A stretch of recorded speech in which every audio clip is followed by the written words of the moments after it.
सभी साथियों को मेरा नमस्कार। स्वागत आप सभी का आज 1 जनवरी के जन सत्ता नहीं द हिंदू के एनालिसिस में।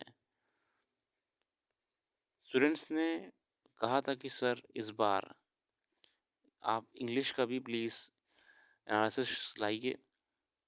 तो मैंने सोचा कि क्यों ना न्यू ईयर पे ही शुरुआत करी जाएगी इसकी। पर हो सकता है ये वीडियो लेट अपलोड की जाए क्योंकि मैं आज थोड़ा-सा व्यस्त हूँ, कार्यक्रम हैं बहुत सारे। तो आ गया है आपके सामने आज द हिंदू का एनालिसिस। चलिए शुरू करते हैं बिना किसी देरी के। Good morning, good evening, good afternoon to everyone. Let us begin. यहाँ पे हमारे सामने पहले पेज में है US navy sinks 3 Houthi vessels. ये बेसिकली हाउटी जो है ये आपके एक्सट्रीमिस्ट ग्रुप हैं। ये एक्सट्रीमिस्ट ग्रुप हैं, यमन के आसपास ऑपरेट करते हैं। यमन के आसपास ऑपरेट ही करते हैं, बेसिकली यमन के द्वारा इनको संरक्षण प्राप्त भी है क्योंकि इन्होंने हाल ही में आपका एक कमर्शियल वेसल पे अटैक करा था जिसमें 21 भारतीय मौजूद थे। और हम पे ही नहीं करा था, बहुत से कमर्शियल शिप्स जो जा रहे थे उनको अटैक करने की इनको प्लानिंग भी थी। ये सब यूएस नेवी ने अटैक करके इनकी खुद जो शिप वगैरह थे इनको डुबो दिया है। और इंडियन नेवी ने भी बहुत ही पहरा अपना इस समय गल्फ़ ऑफ एडन में और अरेबियन सी में बढ़ा दिया है क्योंकि देखिए ट्रेड एंड ट्रांसपोर्ट जो इंटरनेशनल चलता है वो शिपिंग इंडस्ट्रीज़ के पे ही चलता है। और हाल ही में जो शिपिंग की रिपोर्ट आई हुई थी मैं उसके बारे में वेबसाइट में शेयर भी करूँगा। तो ग्लोबल ट्रेड का 80% शिपिंग इंडस्ट्री पे डिपेंडेंट है।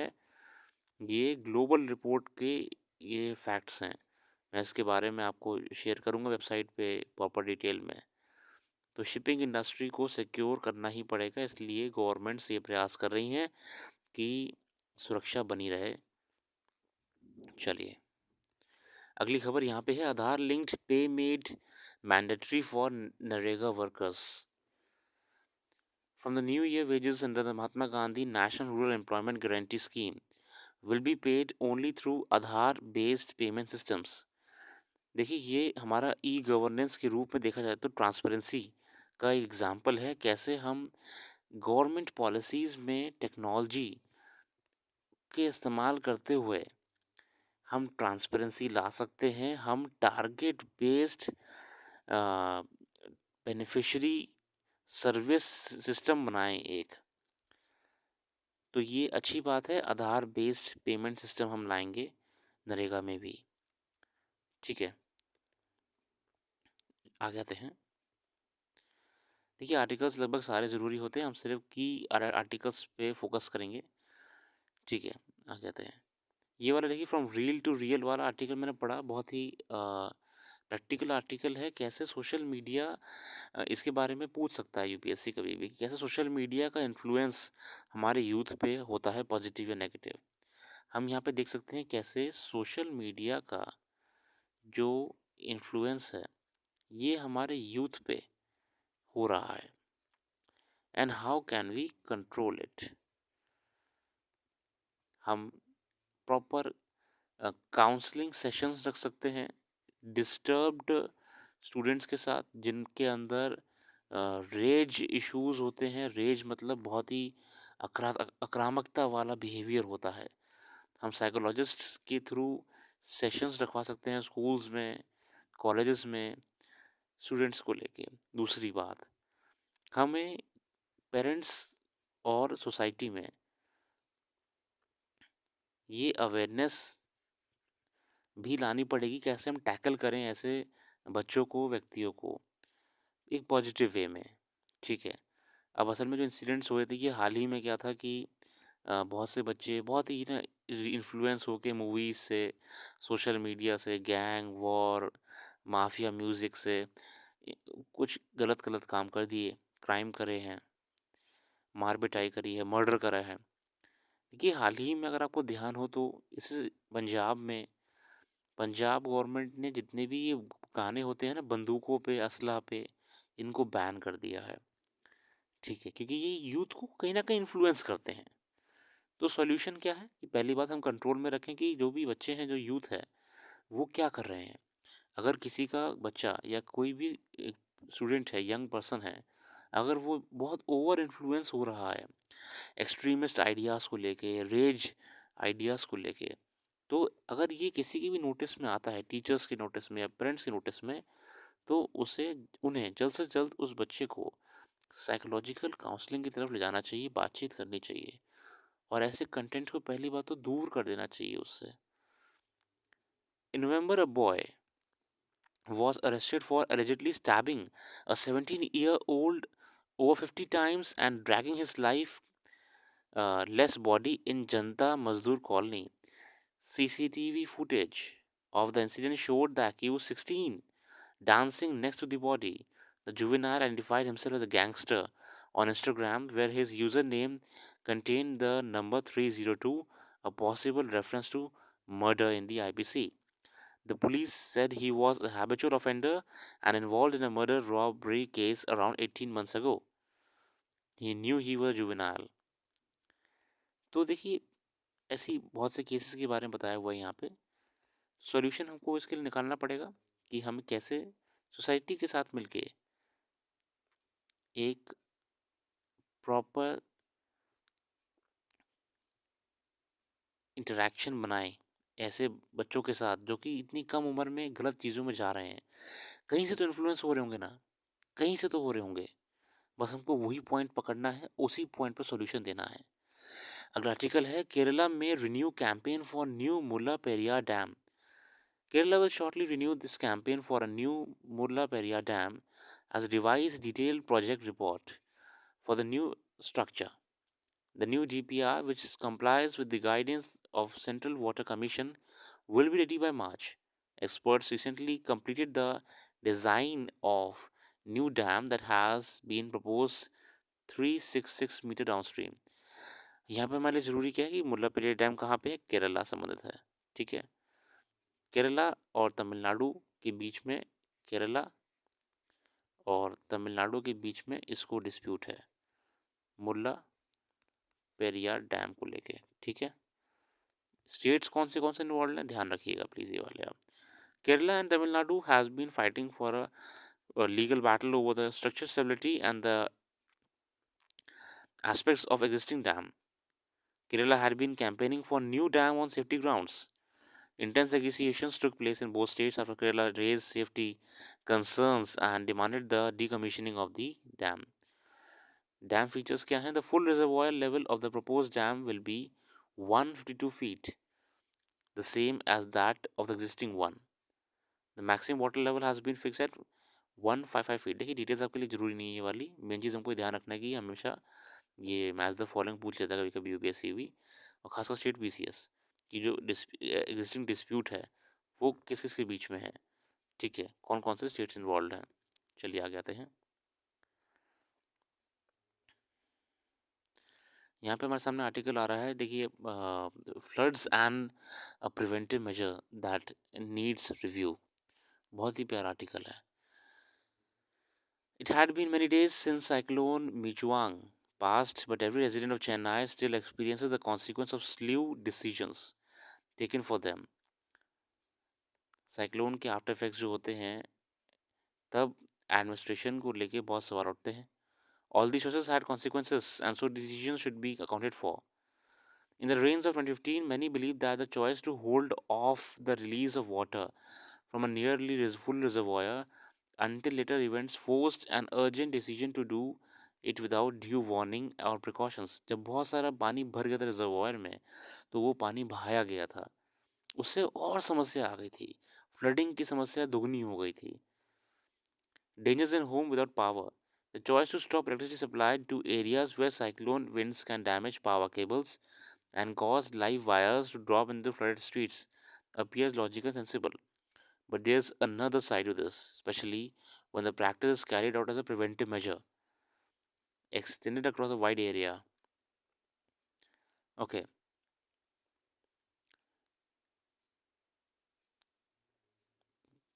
जहाँ पे भी फ्लडिंग वाले एरियाज होते हैं वहाँ पे जो बिजली सप्लाई होती है उसको बंद कर दिया जाता है एक सिक्योरिटी कंसर्न के रूप में, इवन अगर लाइव वायर्स होते हैं पानी में चले गए तो पूरा करंट दौड़ जाएगा, ये समस्या है।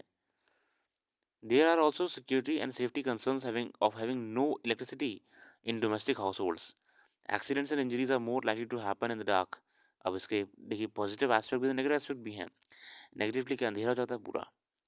Simple task becomes fraught and even dangerous. Reptiles and insects could crawl into the house, so-called miscreants. The choice to turn off electricity supply during a cyclone and to keep it that way even after the rain stops has to be looked at the backdrop of the facts given above. There is no objectively safe choice here. It is a constantly evolving dynamic balance, and that is why decision makers should be held accountable for the choices they make. मतलब कि इसमें जो हमारे author हैं वो ये कहना चाह रहे हैं कि हमको ज़रा और चीज़ों के बारे में सोचना ज़रूरी है कि जो सॉल्यूशन है वो प्रॉब्लम भी बनता जा रहा है। ठीक है। The yardstick must be justification. A bureaucrat or government employee who has been granted executive power to decide to turn off the electricity supply to a region, neighborhood, and street or small area home should be able to justify the decision and document the reasons in real time. Just as a premature restoration of power to areas with damaged cables carries the risk of retrolocation and infra damage, the unjustifiable extension of power cut are also a real problem. मतलब कि देखिए अगर कोई cyclone आया था या आने वाला था तो आपने लाइट काट दी, ठीक है, मगर जब वो जा चुका है फिर भी लाइट लंबे समय तक कटी रहे, ये प्रॉब्लम है।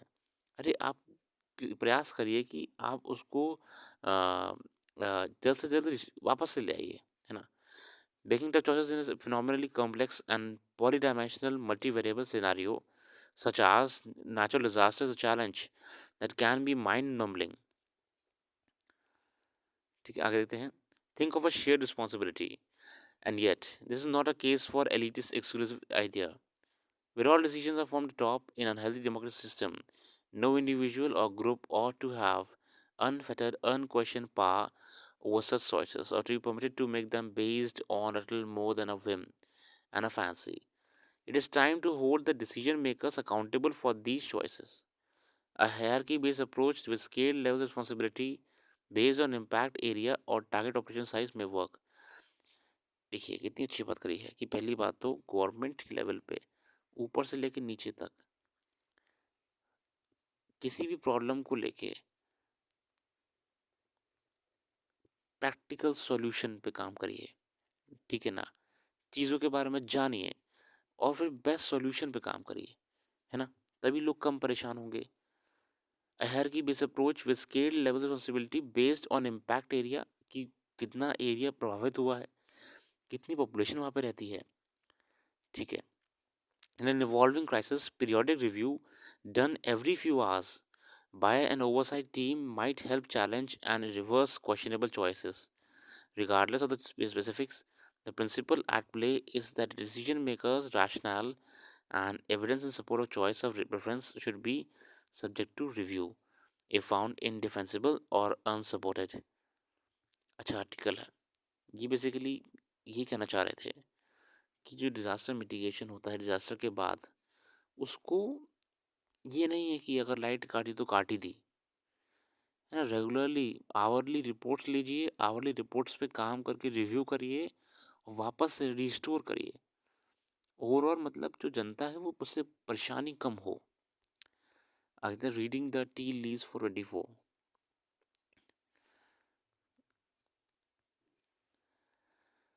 हम सीधे पॉइंट पाते हैं। At last years and a critical issue was whether the two kinetic conflicts Ukraine and Gaza would end 24 or continue beyond it.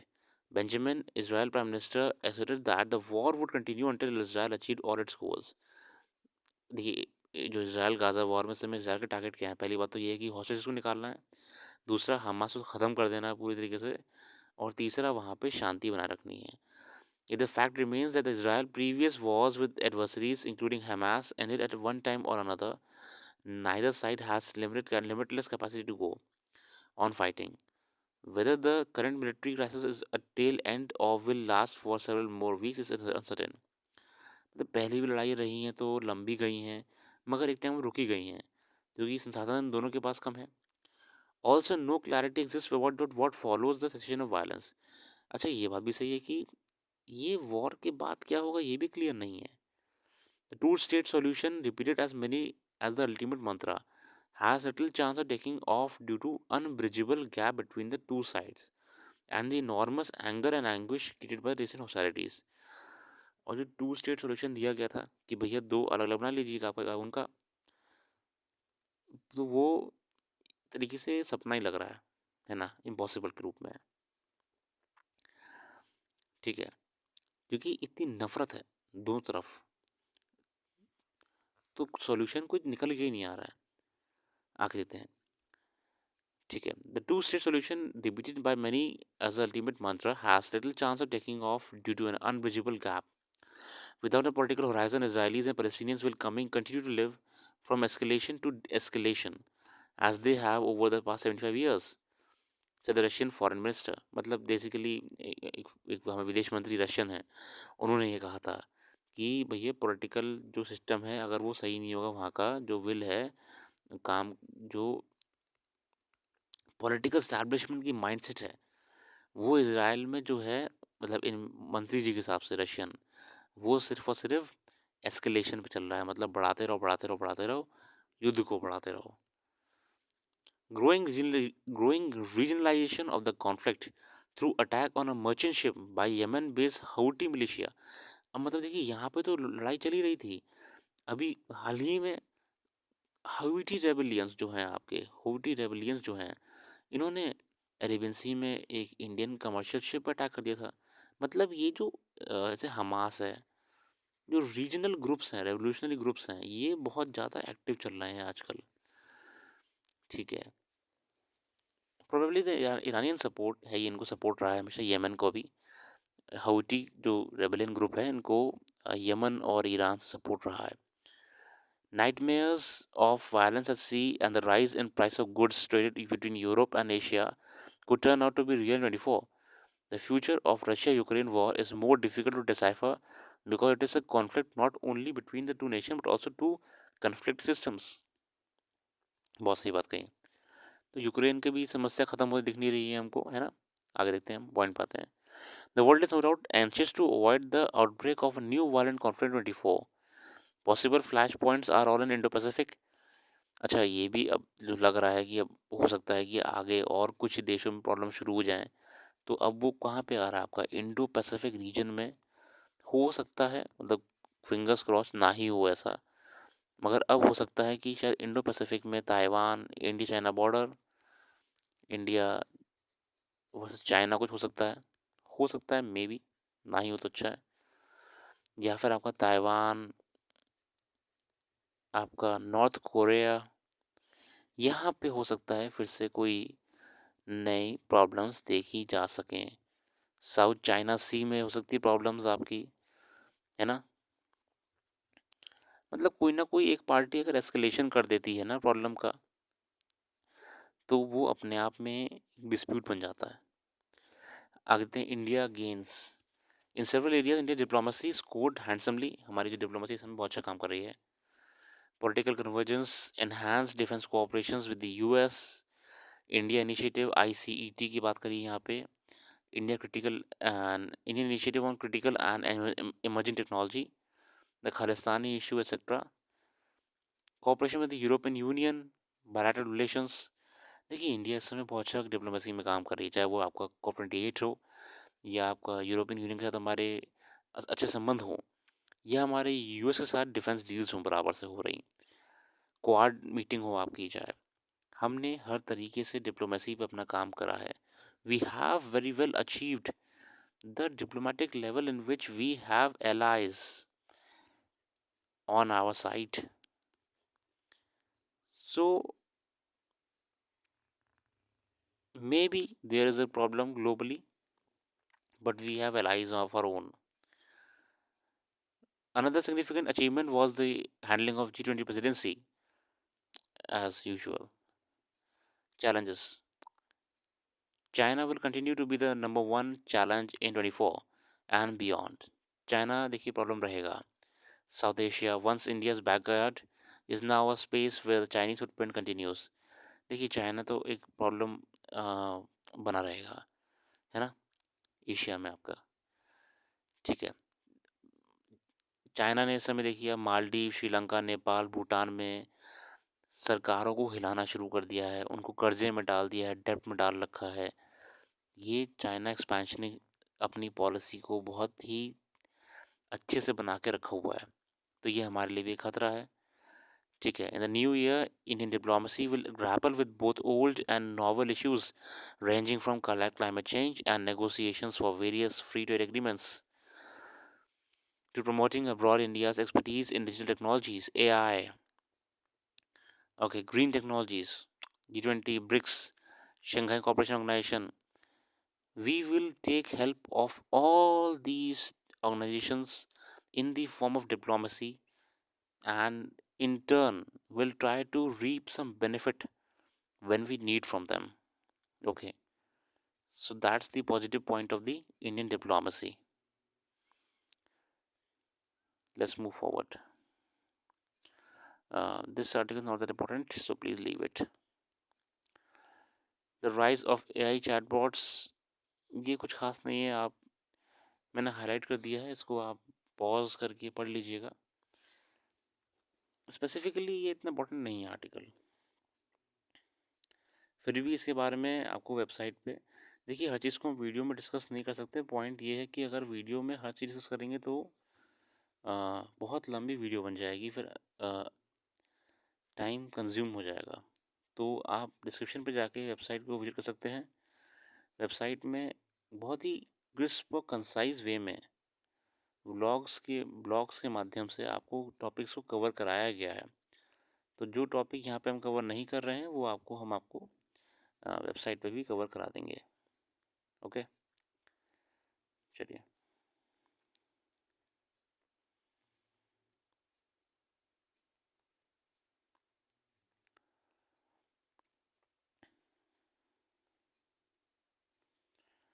Pendency down but petitioner disappointed in many cases, ये judiciary को लेकर article है।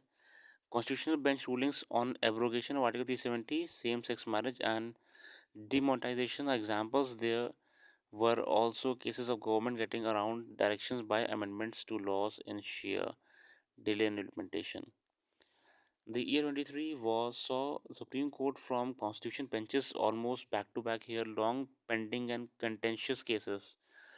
ये हम जानते हैं कि 2023 में शायद जो नॉर्मल लोगों ने भी इतना सुप्रीम कोर्ट को एक्टिव देखा नहीं होगा जितना सुप्रीम कोर्ट एक्टिव रहा। चाहे वो आर्टिकल 70 का केस रहा हो, सेम सेक्स मैरिज का रहा हो, या डिमोनेटाइजेशन की अपील PILs को लेकर रहा हो, एक्टिवली कॉन्स्टिट्यूशनल बेंचेस ने भी सुनवाई करी है अपनी। On paper the statistics of constitutional benches look impressive. The pendency of 5-judge constitutional bench cases was reduced from 36 to 19। देखिए ये कितनी अच्छी बात है कि हमारी जो केस पेंडेंसी थी कॉन्स्टिट्यूशनल बेंचेस के पास में, उन्होंने 36 से 19 पे ले आए हैं एक्टिव होके। Okay, dates were not notified for hearing 6 cases before 7-judge bench and 5 before 9-judge benches. Good. Important matters like C70 arbitration matters relating to stamp documents and their admissibility, heavy motor vehicles being driven on normal licenses, settling the tussle between Delhi government and the center, Maharashtra Legislative Assembly matter, the LGBTQ, etc. have been duly heard and pronounced, जो कि बहुत अच्छी बात है। ठीक है, तो basically यहाँ पे जैसे जुडिशरी भी अपना काम कर रही है उसको लेके दिया गया है। The year is ending with the aftertaste of the court stamp on abrogation of 370। हम जानते हैं कि कोर्ट ने क्लियर कर दिया था कि 370 का जो हटाया गया था it was totally totally constitutional and वो महज एक टेम्प्रेरी प्रोविज़न था। ठीक है, आगे देखते हैं। फिर हमारा जो LGBTQ कमेटी को लेकर आया था, कुछ खास नहीं, बस वही बात इस आर्टिकल में बार बार करी गई हैं जो हम सब जानते भी हैं। Question. Very good article. Sports is not that important. Let's leave it for today. Thanks for giving your precious time and have a very nice day.